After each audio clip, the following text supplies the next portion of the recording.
के बाद आप सबका डिस्कवरी ऑफ स्पिरिचुअल इंडिया के कार्यक्रम में स्वागत है। ज्ञान का प्रवाह जगत गुरु जी के वाणी से बह रहा है और आप सबको इसका फायदा मिल रहा है, हम सबको फायदा मिल रहा है।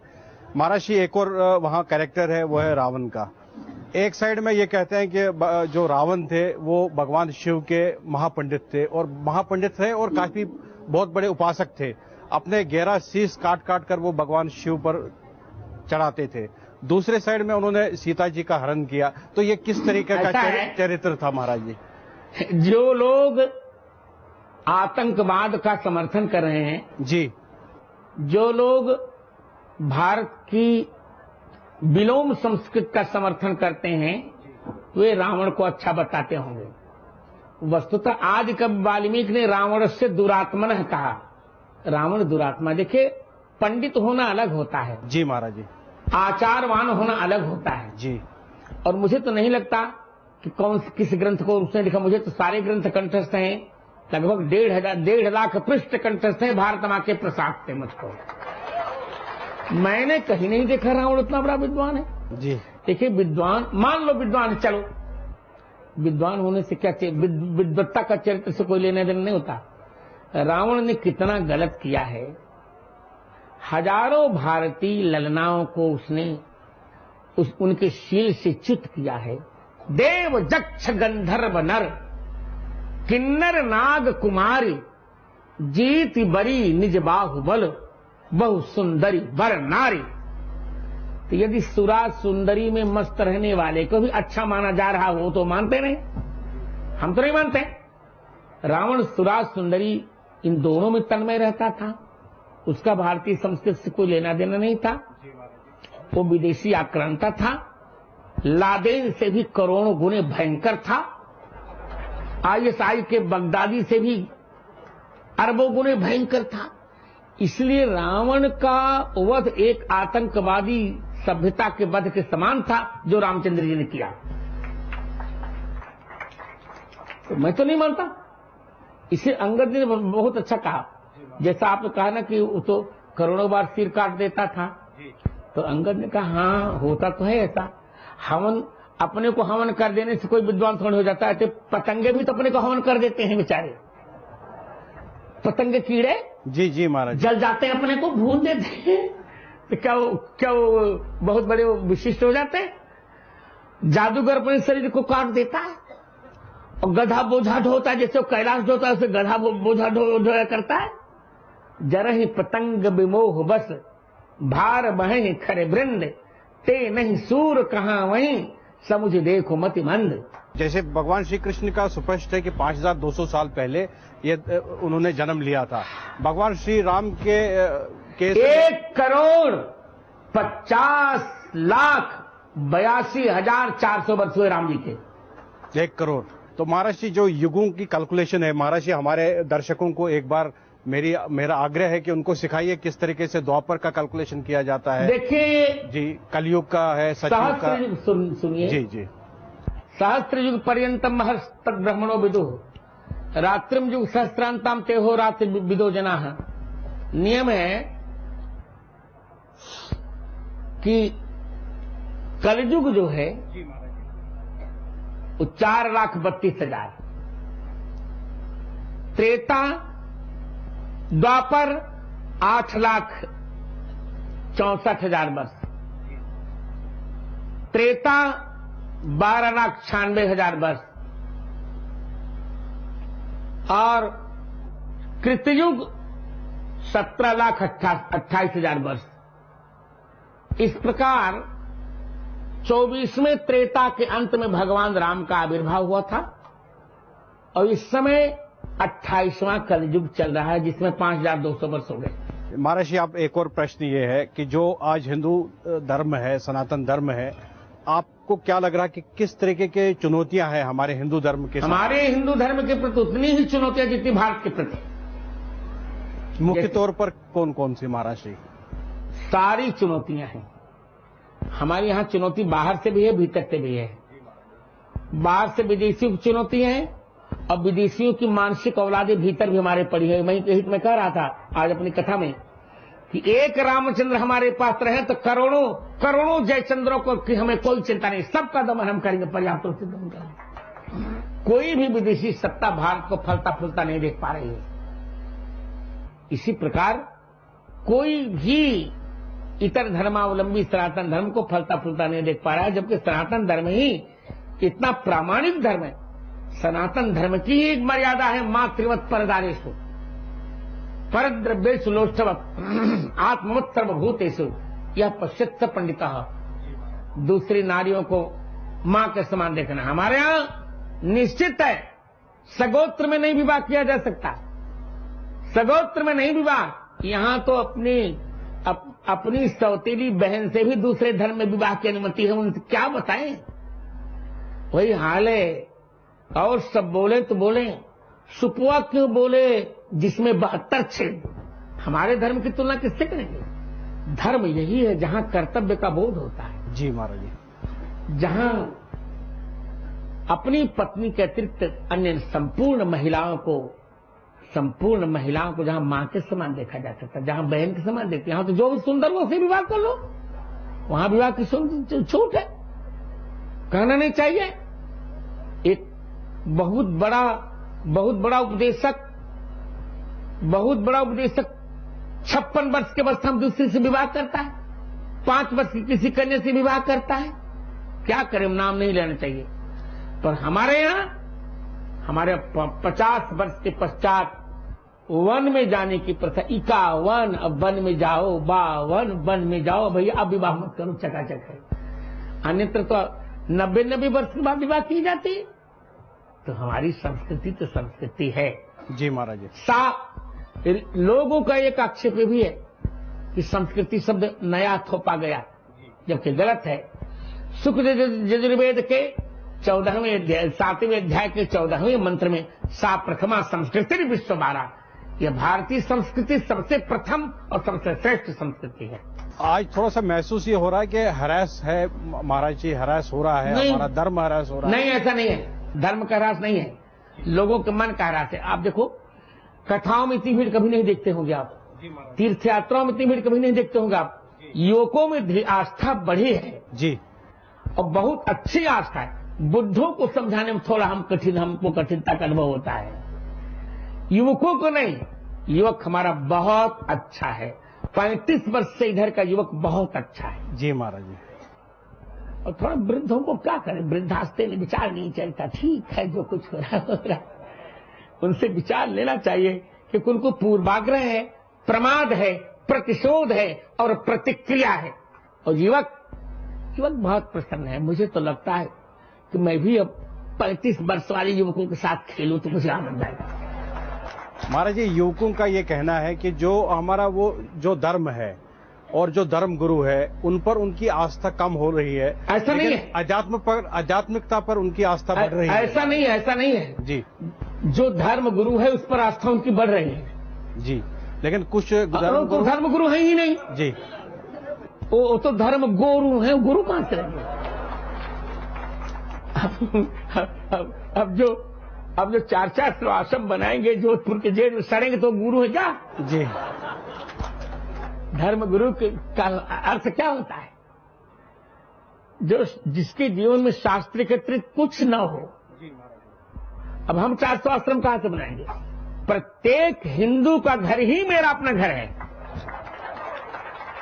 और जानते हो, हमने एक बात कही, मानवता ही मेरा मंदिर, मैं हूं उसका एक पुजारी, हैं विकलांग महेश्वर मेरे, मैं हूं उनका कृपा भिखारी।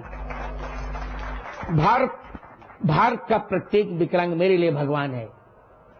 इसलिए मैंने उनके लिए विकलांगों का विश्वविद्यालय, दुनिया का सबसे पहला विश्वविद्यालय और एकमात्र विश्वविद्यालय बनाया। बड़े बड़े पूंजीपति हुए, बड़े बड़े साधु हुए, पैसा सबके पास है, पर इससे क्या होगा बताओ? मेरे पास तो बस शास्त्र है, भारत माता का प्रसादित पद्म विभूषण है जिसको आप देख रहे होंगे, और विकलांग है मेरे भगवान है। जैसे जगन्नाथ के पास हाथ नहीं है, चरण नहीं है, तो भी भगवान है। तो जब लकड़ी की मूर्ति में भगवान की स्थापना हो सकती है तो चेतन मूर्ति हमारी है। भारत में लगभग 10 करोड़ विकलांग हैं। जब तक उनकी पूरी समस्या का समाधान नहीं होता तब तक मुझे विश्राम नहीं लेना है। महाराज जी, क्या आपको ऐसा लगता है, जैसे आपने भी इस पॉइंट को यहाँ पर वर्णन किया, हम भी बहुत सारे संत महापुरुष इस बात को कहते हैं कि जैसे रामचरितमानस की जिन्होंने शिक्षा नहीं ली, जिनको एबीसीडी नहीं समझ आता है, वो कथा करते हैं, व्यासपीठ पर बैठते बिल्कुल हैं और दिग्भ्रमित करते हैं लोगों को। महाराज जी, इसका नियंत्रण कैसे होगा? नियंत्रण भगवान ही करेंगे, समय अपने आप नियंत्रण करेगा, चिंता मत करो। जो गलत तरीके से वो कथा करते हैं ओ, लोगों को, अपने आप नियंत्रण हो जाएगा। अब होता जा रहा है। पहले जब मैंने कथा कहना प्रारंभ किया था, सब कहते थे का बहुत पुरानी युग के व्यक्ति हैं। अब धीरे धीरे लोग समझ रहे नहीं नहीं, अब रामभद्राचार्य की कथा का ही एक आनंद है, शास्त्रीय आनंद। सब समय सबका परिवर्तन कर लेता है, हमें कुछ नहीं करना है। सत्य सत्य ही होता है, सत्य की विजय होकर रहती है, समझे कि नहीं आप? जी महाराज जी। देखो, पिक्चर के गाने बहुत दिन तक नहीं चलते, चलते हैं। कोई गाना साल भर तक चलता होगा, इसके बाद लुप्त हो जाता है। और आज हजारों वर्षों से ध्रुपद, धम्मार, भिन्न भिन्न राग यथावत चल रहे, उनमें कोई अंतर नहीं आया। तो शास्त्रीयता में कभी अंतर आता नहीं, और हीरा कभी सड़ता नहीं, और चाट तो दूसरे दिन सड़ जाती है। महाराज जी, तब भी अगर मान लीजिए कोई व्यासपीठ से गलत कथा सुनाता हो, गलत तरीके से हिंदू धर्म का या रामचरितमानस हाँ, का, इसका उपाय तो क्या उनको सजा मिलनी चाहिए? और ये कौन निर्णय लेगा कि उन्होंने सजा मिलनी चाहिए? आज का सजा देने का क्रम तो देखिए, क्या बताएं, मैं तो बहुत दुखी हूँ। और मैं बुरा मत मैं कह रहा हूँ, मैं इस समय इस शताब्दी में बिल्कुल अकेले हूँ। जी महाराज जी। परंतु मैं विश्वास करता हूँ कि मेरा संकल्प ही उन्हें सजा दिलाएगा, और कोई न कोई दिन ऐसा होगा कि जब फिर एक बार शास्त्रीयता आ जाएगी। कुछ लोग हैं जो हमारे साथ हैं जी, जैसे प्रेम भूषण जी हैं और रामाधार शर्मा, दो चार ऐसे वक्ता हैं जो हमारे साथ हैं। और देखिए, चंद्रमा अकेले ही अंधकार को दूर करता, तारा चिम टिम टिम करते रहते, कुछ नहीं होता। तो हमारा रामायण की हमारी परंपरा का जो वर्ग है वो अकेले पर्याप्त है, इन विधर्मियों को दंड देने के लिए पर्याप्त है।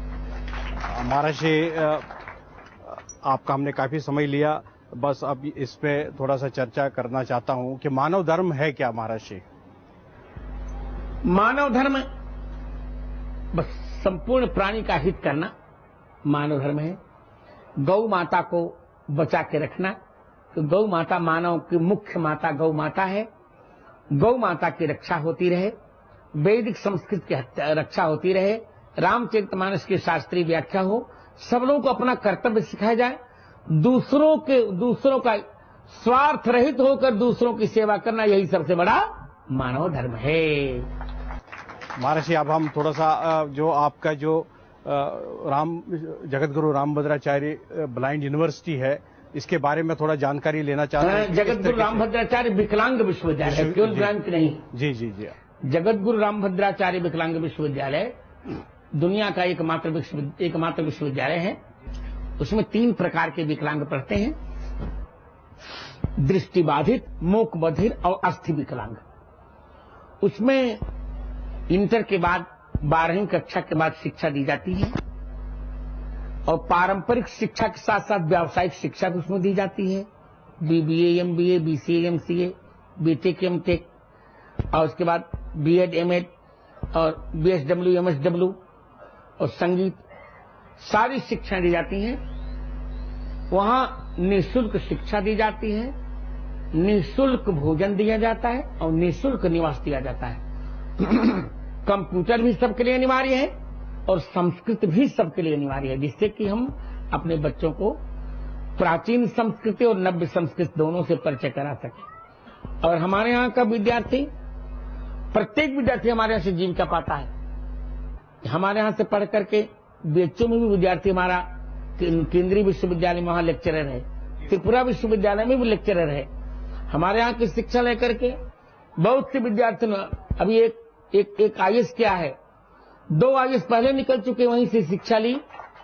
तो हम प्रयास कर रहे हैं कि हम अपने विद्यार्थियों को आईएएस भी कराएं, पीसीएस भी कराएं, भिन्न भिन्न कंपटीशन की कोचिंग क्लासेस भी हम चला रहे हैं। और हमारे यहाँ कोई भेदभाव नहीं है, भारत का प्रत्येक छात्र आ सकता, चाहे किसी धर्म का हो। हाँ, एक बात का मेरा आग्रह रहेगा कि जो भी छात्र वहां आएगा, किसी भी वर्ग का हो, उसे वंदे मातरम बोलना पड़ेगा, भारत माता को प्रणाम करना पड़ेगा। जी महाराज जी। यदि वंदे मातरम नहीं बोलता तब उसका प्रवेश हमारे यहाँ नहीं हो सकता। ये मेरा आग्रह है, क्योंकि संपूर्ण धर्मों से भारतीयता सबसे बड़ा धर्म है, राष्ट्र धर्म सब सर्वोपरि धर्म है, और इसका पालन सबको करना चाहिए। तो और हमारे विश्वविद्यालय को यूजीसी की दोनों मान्यताएं मिली हैं, 12 और 2F, फुल फ्लेज्ड यूनिवर्सिटी है हमारी, सारी सुविधाएं हम दे रहे हैं उनको, विकलांगों की जितनी हमसे हो सक रही है। और हमारी राम कथा कृष्ण कथा का संपूर्ण पैसा हम उन्हीं को देते हैं, अपने लिए एक भी पैसा मैं अपने लिए नहीं लेता, एक भी पैसा नहीं लेता। जो भी पैसा आता केवल विकलांगों के लिए चला जाता। गंगा की पूजा गंगा जी के जल से,